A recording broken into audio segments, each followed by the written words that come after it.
ठीक है, हम लोग विश्वास करिए ना करें, होली स्पिरिट पार्ट 2 का जो हमारा अध्ययन है उसे लेसन नंबर 8 के साथ खत्म कर रहे हैं, जो ये दर्शाता है। और बस कुछ ही समय के बाद हम आपको मौका देंगे जिससे हम कहते हैं कि आपकी योग्यता दिखाएं, और इसका दूसरा नाम है टेस्ट। और मैं चाहता हूं कि आप अपने उत्साह पर थोड़ा सा नियंत्रण करें इस आनंद पर। यह तो बहुत जरूरी भाग है, लेकिन यह आसान है। जैसे पहली परीक्षा आसान थी, यह भी बहुत ही आसान होगी। और फिर हम पार्ट 3 शुरू करेंगे। पता नहीं पार्ट 3 हम कब शुरू करेंगे, मैंने इसे अब तक नहीं देखा है। ये स्केड्यूल मैं जानता हूं अगले हफ्ते मैं चला जाऊंगा, अगले हफ्ते के बुधवार को जाऊंगा, और हम जा रहे हैं जर्मनी, इंग्लैंड, युगांडा और दक्षिण अफ्रीका वापस आने के पहले। यानी अगर आप हमारे लिए प्रार्थना करेंगे तो हम उसकी सराहना करेंगे। ज्यादा प्रार्थना नहीं हुई है युगांडा और साउथ अफ्रीका के लिए, यानी खैर ये परीक्षा होगी और आप पास होंगे। ठीक है, हम यहां पर हैं Holi spirit part 2 lesson number 8 में, और मैं 2 वचन पढ़ना चाहता हूं, उसके बाद में इस पाठ में आगे बढ़ेंगे। पहला वचन हम पढ़ने वाले हैं वो है इफिसियों अध्याय 4, और हम शुरू करते हैं वचन नंबर 8 से। और वचन कहता है इस तरह से वचन कहता है कि जब वो ऊंचे पर उठाया गया, उसने बंधुओं को छुड़ाया और उसने मनुष्य को वरदान दिए। वो उठाया गया और उठाए जाने के पहले वो तो नीचे आया, पृथ्वी के निचले भागों में गया, और जो उतरा वो उठाया भी गया ताकि वो सारी बातों के ऊपर में प्रभु हो जाए, सबसे ऊंचे पर हो। और उसने कुछ को प्रेरित नियुक्त करके दिया, और कुछ को भविष्यवक्ता, और कुछ को प्रचारक, और कुछ को पास्टर, और कुछ शिक्षक दिए, संतों को सिद्ध करने के लिए कि सेवकाई के काम करें और मसीह की देह सिद्ध होती जाए, जिसके कारण हम विश्वास की एकता में आते हैं और परमेश्वर के पुत्र के ज्ञान में आते हैं, सिद्ध मनुष्य होते हैं और मसीह के डिलडॉल में हम बढ़ते चले जाते हैं। कि इसके बाद में हम बालक न रहें कि हर सिद्धांत की लहरों से यहां वहां डगमगाते चले जाएं, और ना ही झूठ के द्वारा, ना ही धूर्तता के द्वारा किसी तरह से किसी के बहकावे में न आए, लेकिन सत्य को प्रेम से कहते चले जाए और उसमें हर बातों में बढ़ते चले जाएं, जो कि सिर है, जो कि मसीह है। और फिर दूसरा वचन जो हम यहां पर पढ़ने वाले हैं वो रोमियो की किताब से, और देखिए रोमियो अध्याय 12 वचन 3 से शुरू करते हुए हम इन वचनों को पढ़ते हैं। और जो अनुग्रह मुझे दिया गया है उसके द्वारा मैं कहता हूं कि तुम में से हर एक मनुष्य जैसे सोचना चाहिए उससे खुद के बारे में बड़ा न सोचे, लेकिन सही तरह से सोचे जैसे परमेश्वर ने हर एक को विश्वास का नाप दिया है। क्योंकि हमारे शरीर के अंग तो अलग अलग है, लेकिन सभी का काम तो एक जैसे नहीं है, और हम बहुत हो के भी मसीह की देह के अंग है, जैसे कि सब अलग अलग अंग होते हैं। और जो अनुग्रह में दिया गया है उसके अनुसार अलग अलग वरदान भी हमें दिए गए हैं। जिसे भविष्यवाणी दी गई वो विश्वास के नाप के अनुसार भविष्यवाणी करते जाए, या सेवकाई तो वो सेवा का काम करते जाएं, जो शिक्षक है वो सिखाते चले जाएं, जो प्रोत्साहित करने वाला है प्रोत्साहित करते रहें, जो देने वाला है वो उदारता से देता चला जाए, और ईमानदारी से वो काम करे, जो दया करता है वो इससे पूरी तरह से करे। और खैर यहां पर ना रोक देते हैं, यही यानी इन पाठ में आत्मा के फल के साथ साथ, जिसके बारे में हमने अध्ययन अभी खत्म किया है, और कैरिस्मेटिक वरदान जैसे हम उनकी पहचान करते हैं, अगले लेसन में हम इसके बारे में देखेंगे। वचन में और 2 वरदानों की सूची दी गई है, यानी इस लेसन में हम एक छोटा सारांश देखेंगे इनमें से हर एक का, जो यहां पर वचन के इस भाग में दिया गया है। और इसलिए यहां इफिसियों में जो ये पत्री में जो सूची दी है उससे हम शुरू करते हैं, और हम यहां पर गौर करते हैं वचन नंबर 11 पर। और ये वचन जो हमने अभी पढ़े हैं और यहाँ पर बाइबल इस तरह से कहते हैं कि वो यानी यीशु उसने कुछ दिए और वो मसीह की देह के बारे में कहता है, कुछ को प्रेरित नियुक्त करके, कुछ को भविष्यवक्ता, कुछ को प्रचारक, तो कुछ को पास्टर और कुछ को शिक्षक नियुक्त किए। अब हमने यहाँ शिक्षा देने के द्वारा, ये बांटने के द्वारा हम इस तरह से हम पहचान सकते हैं ये वरदान जो कि इफिसियों में बताए गए हैं, हम इन्हें 5 प्रकार की सेवकाई कहते हैं। और इन वरदानों के बारे में बहुत सी शिक्षा है जो कि मसीह की देह में बहुत आज से बताई जा रही है। वो इस तरह से हाथ का उपयोग करते हैं और 5 उंगली के द्वारा इसे समझाते हैं। और मैं उस दिशा में नहीं जाना चाहता हूं, मैं बस चाहता हूं कि मैं संक्षिप्त में इसका सारांश बताना चाहता हूं और इसके महत्व को बताना चाहता हूं कि इसमें से जो कुछ हैं, आप में से कुछ हैं जो इस काम में हैं। और ये जैसा कि मैंने आपको कहा, इसे 5 प्रकार की सेवकाई के वरदान के रूप में जाना जाता है। ये काम के वरदान सामान्य रूप में वचन भी इन्हें इसी तरह से नहीं बताता है। ये तो देखिए ऐसी बात है जो हमने खुद इसके बारे में बनाई है। लेकिन सामान्य रूप में तो ये जो इनमें से हर एक वरदान है, यदि हम इसके स्रोत के और वापस जाए तो देखेंगे यीशु बस यही कहता है, इसमें से हर एक का विवरण देता है। सच में वो एक प्रेरित था, सच में वो भविष्यवक्ता था, सच में वो एक प्रचारक था, सच में वो एक पास्टर था और सच में शिक्षक भी था। यानी इस तरह से यीशु की जो पूरी सेवकाई है, इसमें से हर एक वरदान जो है वो तो उसके द्वारा प्रकट होते गए पूरी तरह सिद्धता में। और हम तो यहाँ पर इनमें से हर एक जो वरदान है, ये जो काम है, उसके बारे में अपनी समझ को बढ़ा सकते हैं यीशु के जीवन का अध्ययन करने से। और ये तो सच में अद्भुत है कि ये कैसे है। ये तो इतना सरल है, लेकिन फिर भी हम इस पर लड़खड़ाते हैं और किसी और चीज के साथ में आना चाहते हैं जो इसके बजाय कि उसके साथ पहचान करे। ये सब यानी आत्मा का फल, आत्मा के वरदान और सेवकाई के वरदान, प्रेरणा के वरदान, ये सब जो है वो तो यीशु के जीवन में थे। यदि हम चाहते हैं कि हम पूरी तरह से सुधार लाएं, इनके प्रकटीकरण को देखना चाहते तो यीशु के जीवन का अध्ययन करें, देखिए कैसे काम करता है। लेकिन अब देखिए, परमेश्वर ने कहा, परमेश्वर जानता था कि उन्हें जरूरी है कि किसी तरह की अगुवाई उनके ऊपर हो। उसके लोगों में, पुराने नियम में ये तो इस्राएली लोग थे और नए नियम में ये चर्च है। यानी पुराने और नए नियम दोनों में परमेश्वर क्रम का परमेश्वर है और वो लोगों को वहां पर अधिकार में रखता है। और ये इस तरह से है कि ये सब एक साथ बह सके और इसके साथ में कोई गड़बड़ी न हो, हम एक साथ मिलकर काम कर सके। और मुझे याद है, बहुत साल पहले की तो बात नहीं है, वहां तो इसके बारे में बहुत ही कम था जब बताया गया था इन 5 प्रकार की सेवकाई के बारे में जो यहाँ इफिसियों 4:11 में बताई है। अक्सर तो वहां पर प्रेरितों के बारे में बताया जाता था या भविष्यवक्ता और फिर सुसमाचार। खैर, हमने प्रचारक और पास्टर के बारे में तो सुना ही है और कभी कभार शिक्षक पर, लेकिन प्रेरित और भविष्यवक्ता के ऊपर सबसे ज्यादा चर्चा हुआ करती थी। और फिर 60 के दशक के अंत में और कहिए 70 के दशक के शुरुआत में वहां पर मानो एक चलन थी, वो चलन शुरू हुई। और मैं इस शब्द से सच में नफरत करता हूं, या कहिए कि जागृति अच्छा शब्द होगा। ये जागृति मसीह की देह में वहां पर आने लगी। परमेश्वर ने अपना काम पूरा नहीं किया था, अपनी इच्छा कि कलीसिया में ये जो काम है, ये जो है, ये पूरा नहीं किया था। और यही तो बात है कि उन्होंने इसकी जरूरत वहां पर महसूस की थी, क्योंकि यही तो उसका उद्देश्य था इस वरदान का। और ये यहां पर पाया जाता है वचन 12 और 13 में। ये जो लोग हैं, ये मसीह के देह में भेजे गए एक उद्देश्य के लिए। और ये जो उद्देश्य था, ये था कि संतों को सिद्ध करें, संतों को सिद्ध करें सेवकाई के काम के लिए।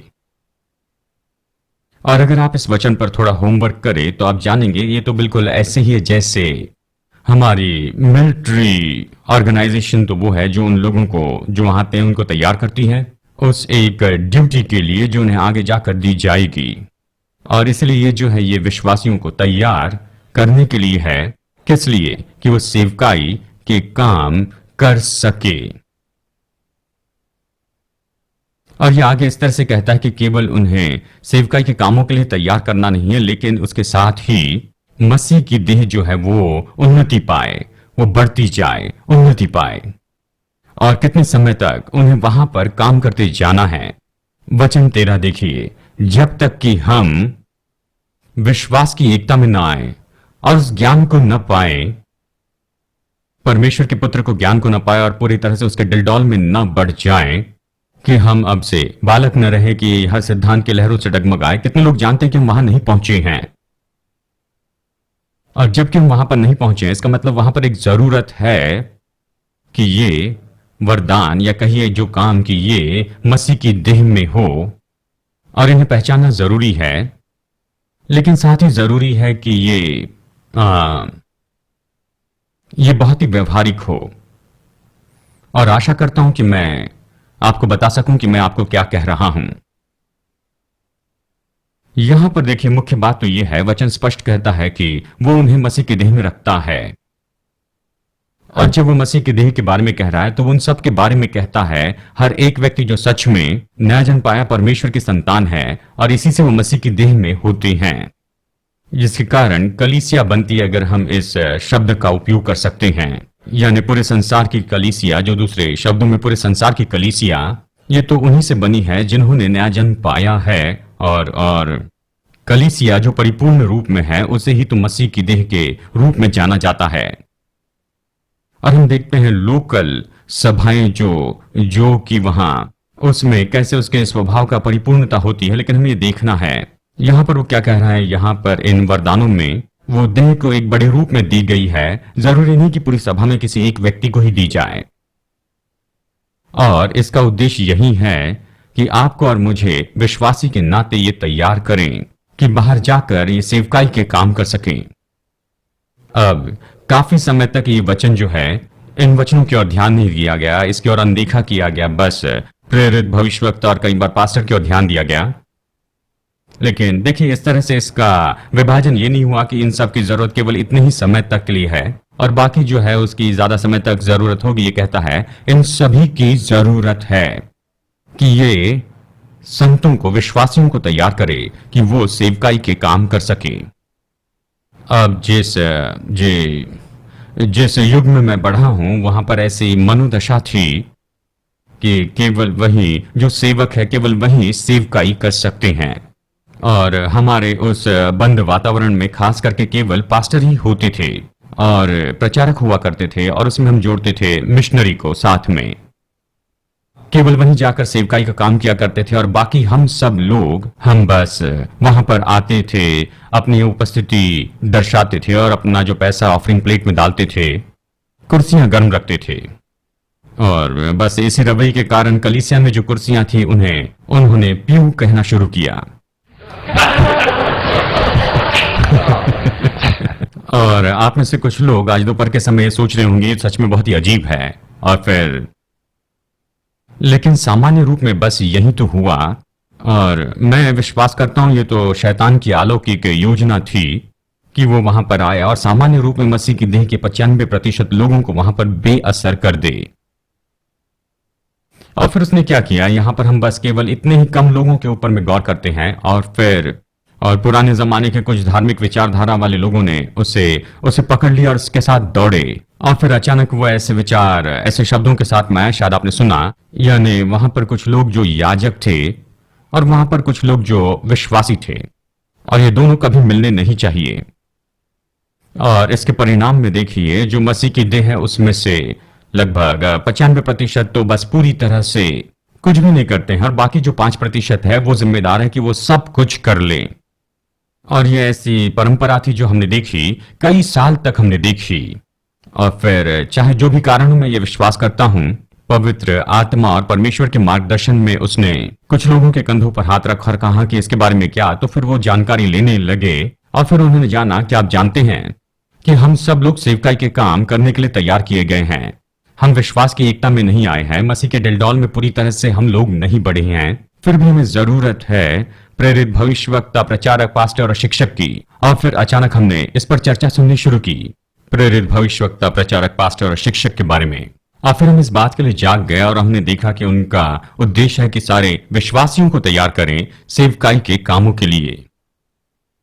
और फिर क्या हुआ, इसके कारण लोगों ने जो अपनी दृष्टि है वो केवल लगाई प्रेरित भविष्यवक्ता, प्रचारक, पास्टर और शिक्षक पर, और उसके बाद में वो सुपर डुपर हो गए मसीह की देह में, और वो करने लगे जिसके लिए उन्हें बुलाया गया था। और बाकी जो मसीह की देह थी बस इस सभा से उस सभा में गई, ऊ आ करते हुए वो सुपर डुपर क्या कर रहे थे वो देखने लगी। और फिर एक बार हम यहां पर जानने लगे कि ये जो 5 प्रकार की सेवकाई वो क्या काम की है, लेकिन उनके उद्देश्यों को नहीं पहचानने लगे। और इसलिए जिन्होंने ये महसूस किया कि वो इन 5 प्रकार की सेवकाई में से एक काम के लिए बुलाए गए हैं, फिर वो लोगों को आकर्षित करने लगे खुद की ओर कि वो आकर आ करे उनके वरदानों को देखकर, ओ ये प्रेरित हमारे शहर में आए हैं, हमें भाग कर जाना है, देखना होगा इस प्रेरित को। और फिर ओ ये भविष्यवक्ता हमारे शहर में आए हैं, चलो जाते हैं और उस भविष्यवक्ता को हम देखते हैं और इस भविष्यवक्ता को सुनते हैं। और वाह, और फिर अचानक सभी लोग प्रेरित, भविष्यवक्ता, प्रचारक, पास्टर और शिक्षक होना चाहते थे, और आप उन्हें पहचान सकते थे उनके विजिटिंग कार्ड को देखते ही। और बड़ी खुशी से अपना विजिटिंग कार्ड देखकर वो कहते कि हाँ वो कौन है। और खैर प्रभु का धन्यवाद हो कि हम इस समय में आ रहे हैं जहां पर हम इस बात को समझ रहे हैं कि हाँ मसीह की देह में हमें इन वरदानों की जरूरत है, लेकिन अब हम उनके उद्देश्यों को भी जानने लग गए हैं। और इसलिए बहुत ही सरल शब्दों में आपको बताऊंगा कि प्रेरित कौन है। प्रेरित तो वो व्यक्ति है जिसे भेजा गया है।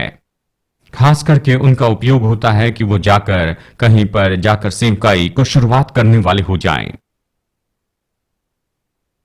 कितने लोग जानते हैं कि यीशु को भेजा गया और वो आया और वो उन बातों को स्थापित कर रहा था जब वो इस पृथ्वी पर था।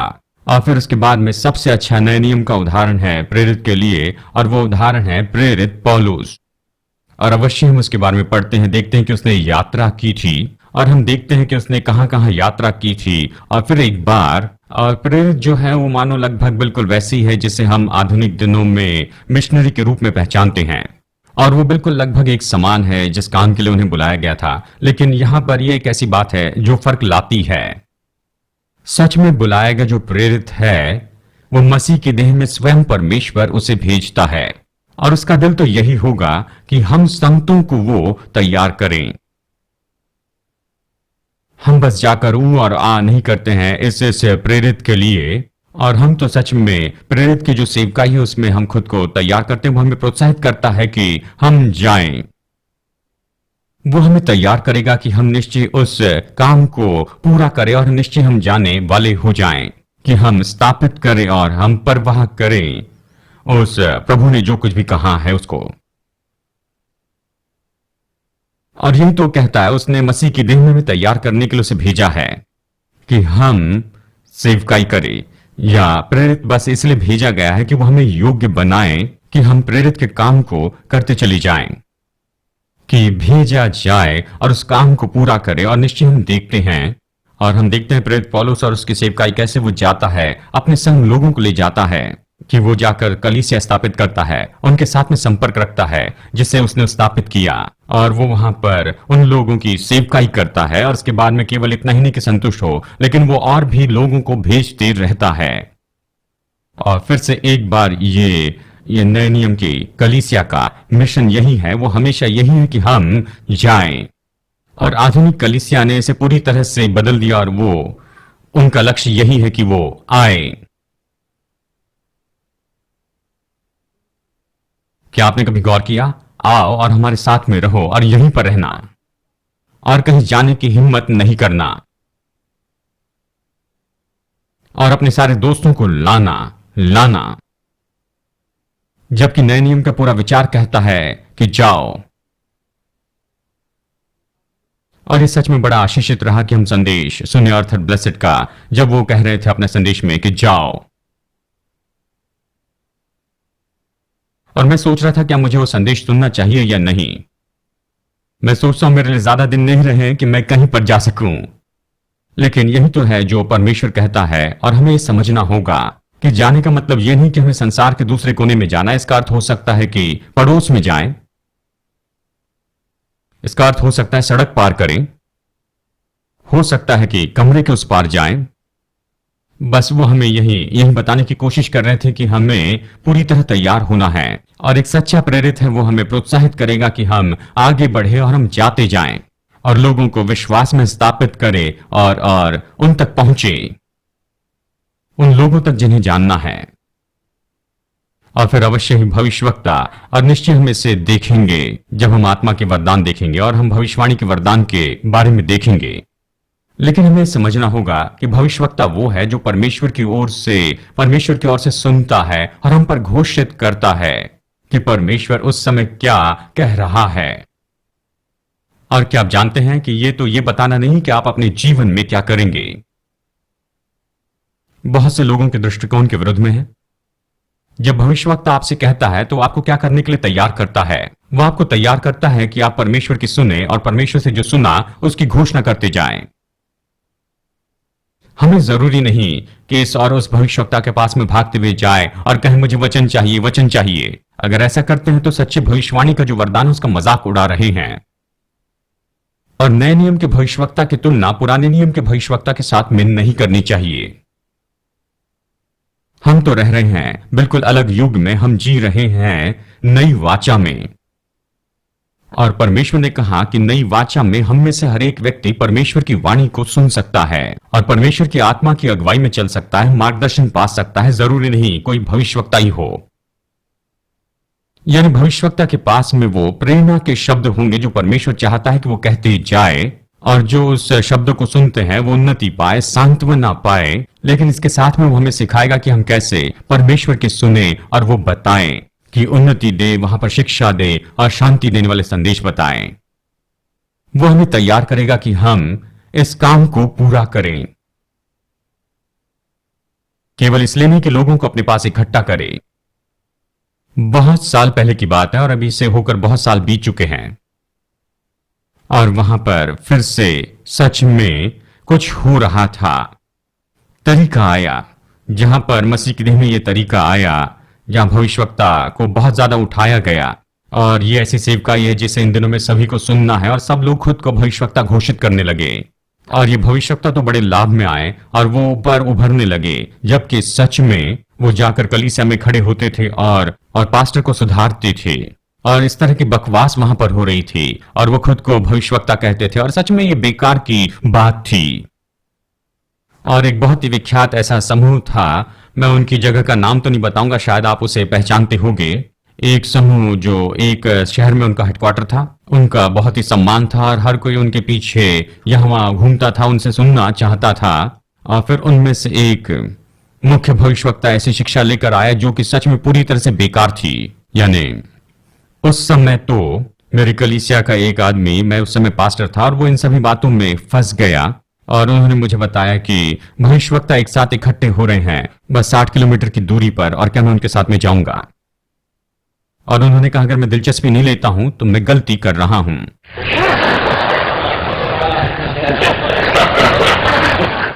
और मैं जानता था वो ऐसी जगह जहां पर स्टेक बहुत ही विख्यात है और मैं उसे लेना चाहता था। और मैं बताऊं, मैं भविष्यवक्ता को सुनने के लिए नहीं गया था, बस वो कबाब खाने के लिए गया था। और खैर कुछ भी हो, पहले सेशन में वो खड़े हुए और बताने लगे कि क्या होगा जब उनके ये मुख्य भविष्यवक्ता अपनी बातों को लेकर आएंगे। देखिए उनका विवरण तो बस यही था। मसीह की देह में सबसे सामने रहने वाले भविष्यवक्ता है और पीछे रहने वाले भविष्यवक्ता हैं। और ये तो जो हिचकिचाहट की किताब है उसमें पाया जाता है।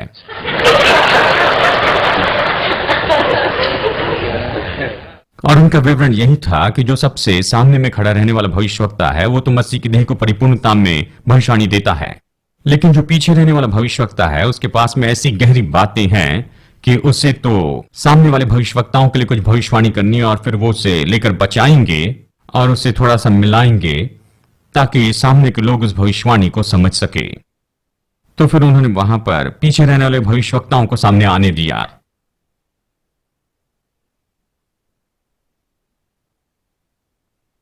और ये सारी बातें वहां पर होने लगी, ऐसे सब कुछ वो करने लगे। और उन्होंने कहा उत्साह की बात यह है कि आज दोपहर के समय सारे जो भविष्यवक्ता है वो एक कमरे में होंगे और आप वहां पर हर एक कमरे में हर एक भविष्यवक्ता से जाकर मिल सकते हैं। आप हर एक से वचन ले, और ये 1 बजे शुरू होने वाला है। हम नहीं जानते हैं कि ये कब खत्म होगा। और जैसे हम उस मॉर्निंग सेशन से निकले, मेरे साथ के वो भाई बहुत उत्साहित थे। उन्होंने कहा, और मैंने कहा कि आप जानते हैं मैं भविष्यवक्ताओं पर इतना विश्वास नहीं करता। नहीं करते? मैंने कहा नहीं, यदि सच्चे भविष्यवक्ता होते, उन्हें पता होता प्रभु कब शुरू करेगा, तो ये भी जानते कि वो कब खत्म करेगा। क्या ये सही नहीं है? मतलब यदि वो जानते कि 1 बजे शुरू करेंगे तो क्या पता नहीं चलेगा कब खत्म करेंगे? और ये सारी जो बेकार की बातें वहां पर मसीह की देह में हो रही थी इन भविष्यवक्ताओं को लेकर। और जब हम इसकी पूरी सरलता में यहां पर वापस आकर देखते हैं कि एक सच्चा जो भविष्यवक्ता है, यदि वो मसीह की देह में आकर हम जैसे लोगों के बीच में सेवकाई करता है और हमें तैयार करता है कि हम परमेश्वर से उन वचनों को सुनने वाले हो जाएं और उन्हें छुड़ाएं, इस तरह से कि वो वहां पर उन लोगों को उन्नति दे, उनको बढ़ोतरी करे, उन्हें शांति दे। यानी हमें यहां पर प्रेरित चाहिए, हमें भविष्यवक्ता चाहिए, और फिर अवश्य ही हमें सुसमाचार प्रचारक चाहिए। और फिर यहां पर सुसमाचार के वरदान के बारे में क्या, हमने बस उसके लिए ये कहा कि बस वो ऐसा है जो बड़े क्रूसेड करता है और हजारों लोग महान प्रचारक को सुनने के लिए जाते हैं, वहां पर उन अद्भुत वेदी के पुकारे को देखते हैं। जानते हैं परमेश्वर के लिए जो भी उपलब्ध है परमेश्वर उसका उपयोग करता है, लेकिन कितने जानते हैं ये उसका उद्देश्य नहीं है।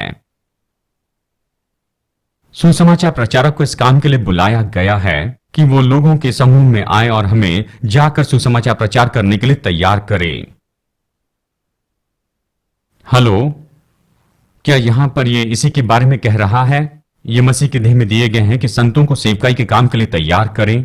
यानी प्रेरित हमें तैयार करेंगे कि हम प्रेरित के जैसे काम करें। भविष्यवक्ता हमें तैयार करेगा कि हम भविष्यवक्ता के जैसे काम करें। प्रचारक हमें तैयार करेगा कि हम प्रचारक के जैसे काम करते जाएं। वो आकर हमें यहां पर इन बातों को बताएगा, हमें सिखाएगा कि हम कैसे सुसमाचार प्रचार में प्रभावी हो सकते हैं। यह उसका उद्देश्य है। हमने इसे उल्टा कर लिया और इस तरह से कहते हैं, अब कहते एक ही प्रचारक है और सब उसी पर छोड़ देते हैं कि वो बड़े बड़े क्रूसेड करे और सभी लोगों को यीशु के पास में लेकर आए। और जैसे मैं कहता हूं प्रभु का धन्यवाद उन सभी के लिए जो यीशु के पास में आए हैं उन सारी परिस्थितियों में। लेकिन देखिए, ये तो एक मनुष्य या एक सेवकाई नहीं है जो कि पूरे संसार को बदल सकती है। लेकिन जरा सोचिए, हम सब लोग अगर रेनहर्ड बॉन्की के जैसे आग से भर जाएं और खोए हुए लोगों तक पहुंच जाए तो फिर क्या होगा? दूसरे शब्दों में, हम 1 से 200 में बहुगुणित हो सकते हैं यदि प्रचारक अपनी बुलाहट को सच में पूरा कर रहा है कि हम तैयार हो जाए, खुद आग से भर जाए और खोए हुए लोगों को प्रभु के लिए जीते। और परमेश्वर का बस यही उद्देश्य था कि वो हमें तैयार करें कि ये काम करें। और इनमें से हर एक सेवकाई के लिए हमने उसे मानो ऊंचे पर रख दिया और उसे सुपर डुपर बनाया है और बस उनके लिए आगे पीछे घूमते हैं। सुपर प्रेरित, सुपर भविष्यवक्ता और सुपर प्रचारक के लिए, और अपेक्षा करते हैं कि वो काम करे, जबकि सच में उनका काम है कि वो हमें तैयार करे कि ये काम हो जाए। और फिर सोचिए, क्या हम पास्टर के पास आते हैं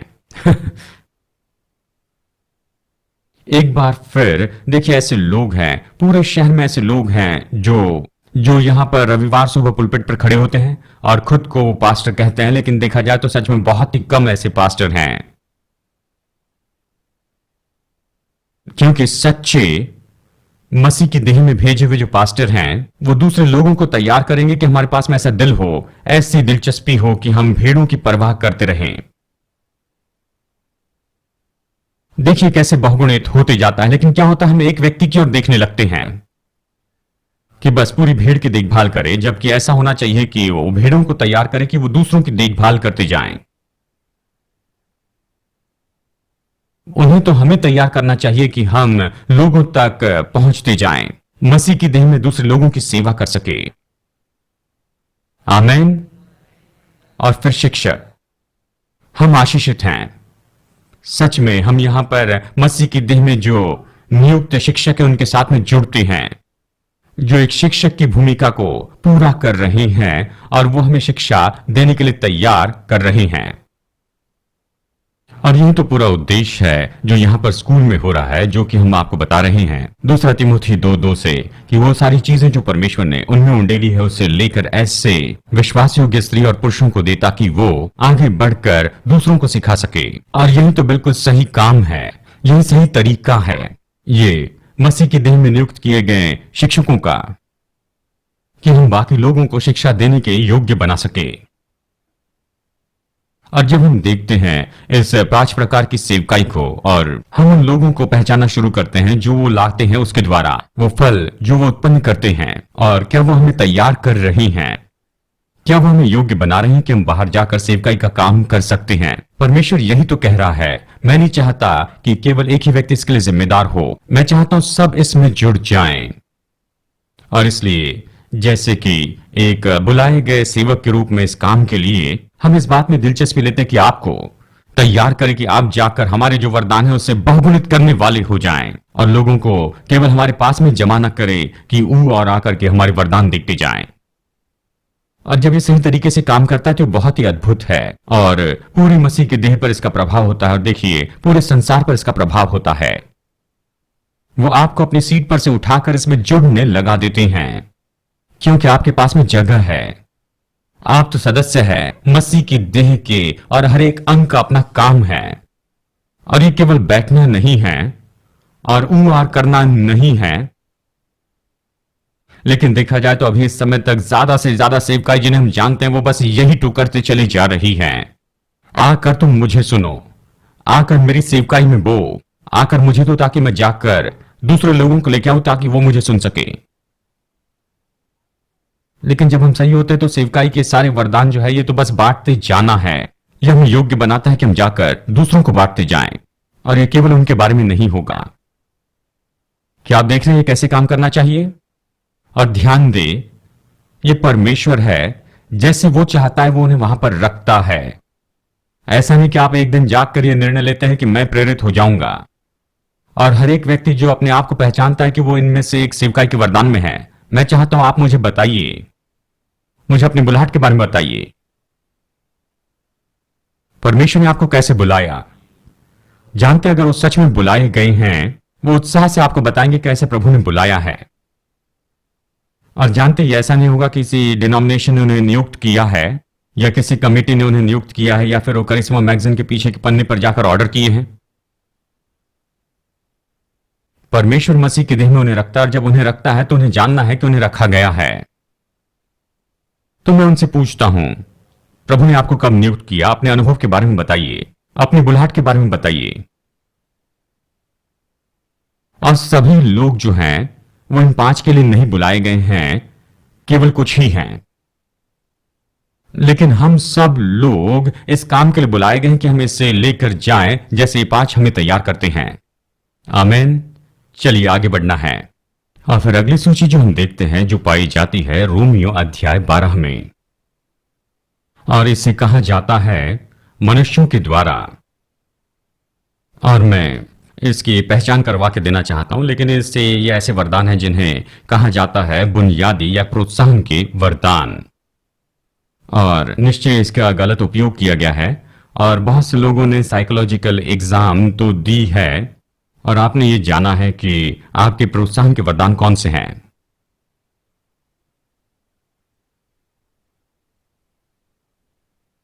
ओ यीशु।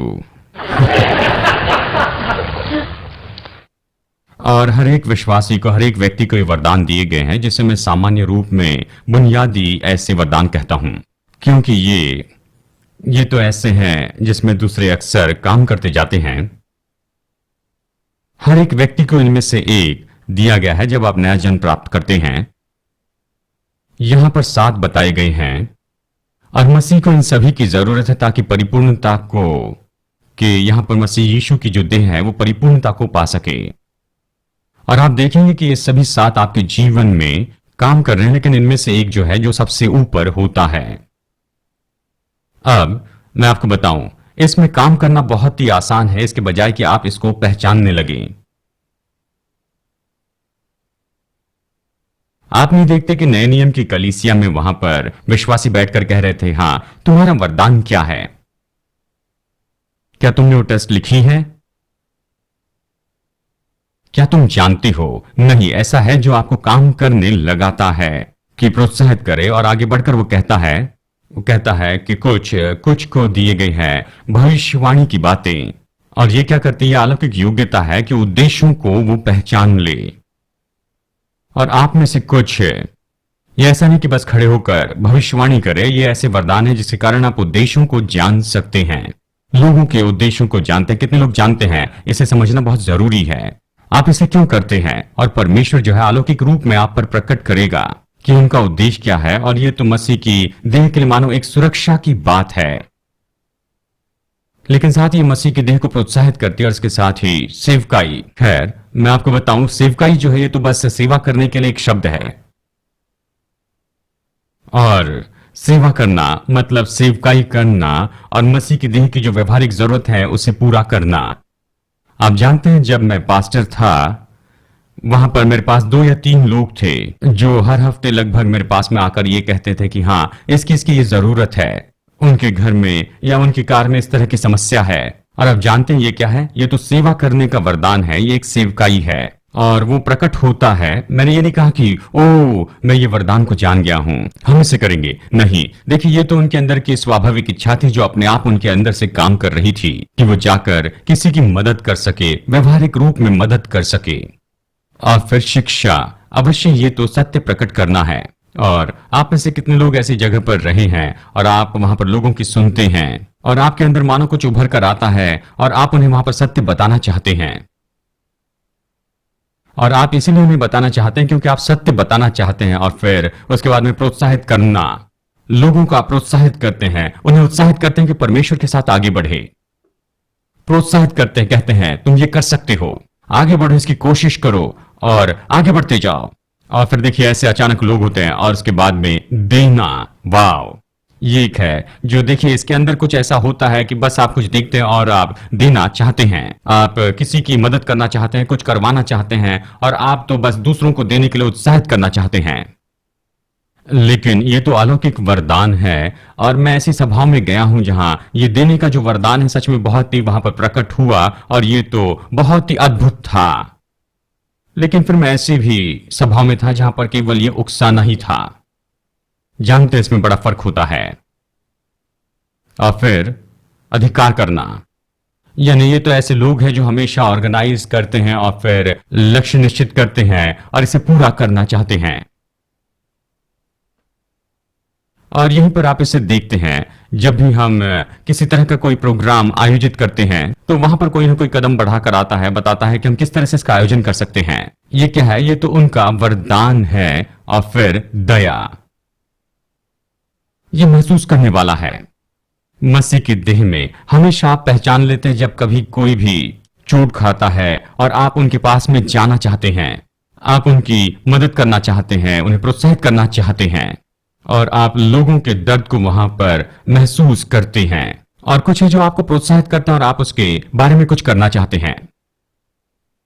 और ये तो बहुत ही सरल रूप में है, शायद आप कहें कि ये सभी साथ मेरे जीवन में काम कर रहे हैं, और लेकिन इनमें भी एक ऐसा होगा जो सबसे बढ़कर होगा और जो आपको कुछ करने के लिए प्रोत्साहित करता है।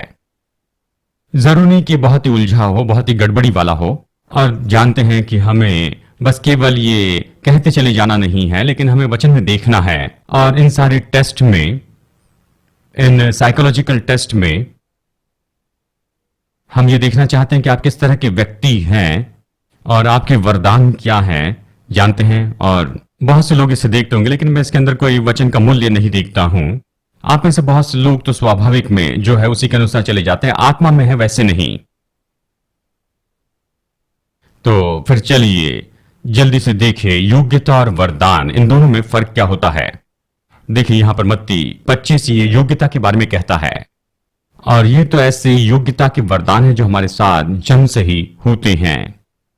आप जानते हैं, कुछ लोग इस संसार में आते हैं जिनके पास में खेल कूद की योग्यता होती है, कुछ लोग इस संसार में आते हैं जिनके पास में संगीत की योग्यता होती है, और दूसरे लोग जो आप जानते हैं आपको कुछ भी ट्यून समझ में नहीं आती है। लेकिन क्या आप जानते हैं ये ऐसी चीज है जो आपके पास में है, और निश्चय आपको इसके अंदर में उन्नति करते चले जाना है। और इस दृष्टांत में हम देखते हैं कि सभी दासों ने अपने स्वामी की ओर से अलग अलग तोड़े प्राप्त किए, वो उपयोग करने के द्वारा बढ़ते चले गए। हमें इन तोड़ों का उपयोग करते जाना है ताकि हम अपने मूल्य को बढ़ाते जाएं मसीह की देह में।